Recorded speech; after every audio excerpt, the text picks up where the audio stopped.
Welcome to Friday. It's so nice to be back with you today. Friday. It seems as though I was going to divulge a name today. I don't think I'll wait another week. I think I'll just go ahead and do like I promised. And I'll tell you the preacher that after 60 years, I was not intimidated, but one time when I started preaching and 60 years later, I was intimidated one more time. And that man's name is Brother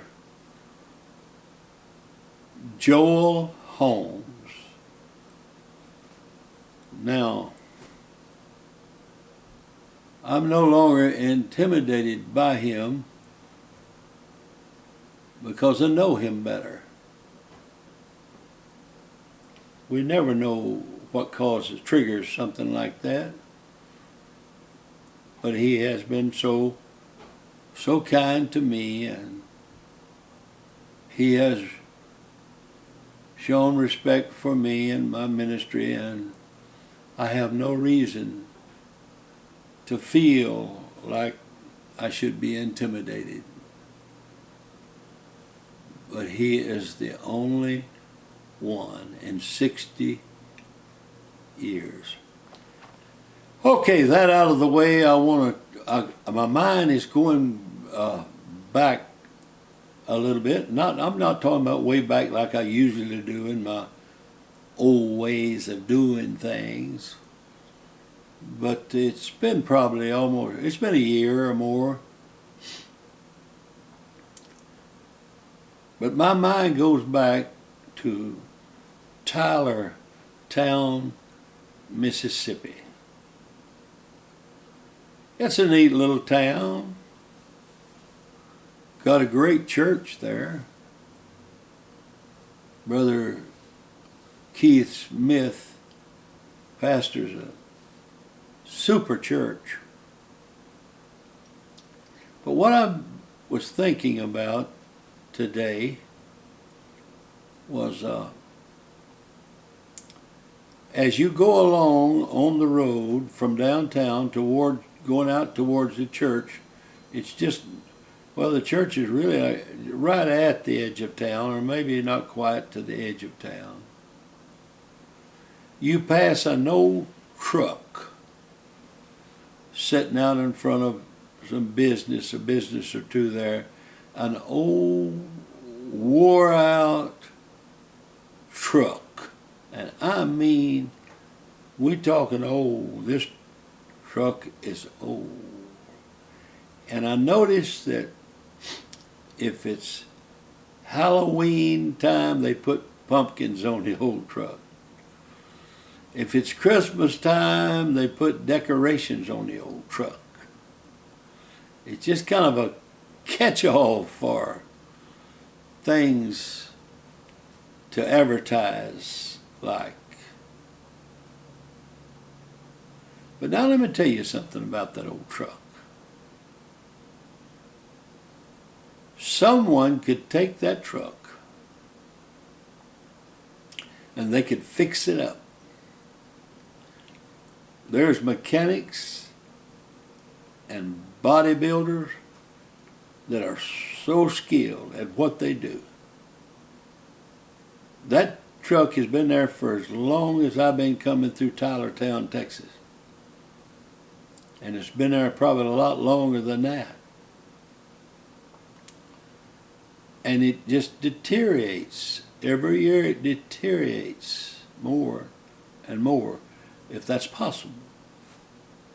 But somebody could take it and go into the engine, go into the wheels, fix the brakes. I'm sure there'd be mechanical brakes. Fix the brakes, put new tires on it, sand it, get it all ready for body work, and paint it, and make it something that people would like to look at, like to see, like to ride in. That old truck that is deteriorating every day, you could get that truck and drive it to California. You could drive it to Canada.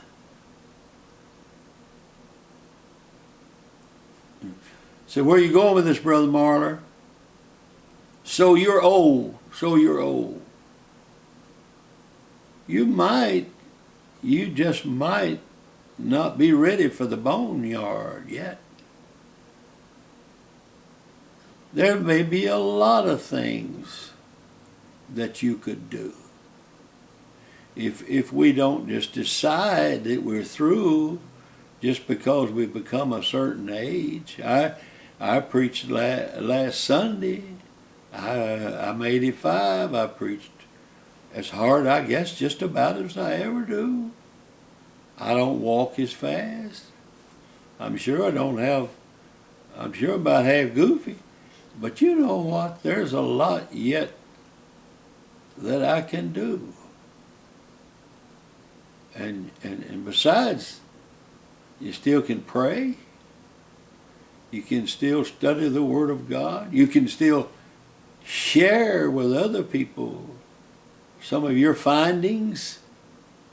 Not everybody would want to hear it, but some do. Or, I guess, you could sit around and mold over and let somebody put a pumpkin on your head, or put a piece of mistletoe on you without them wanting to kiss you. No, let's go ahead. Let's go ahead. Let's go ahead and go to, so to speak, California and Canada. Well, I guess my point is made, probably, and like my mother always said, when you run out of soap, quit washing.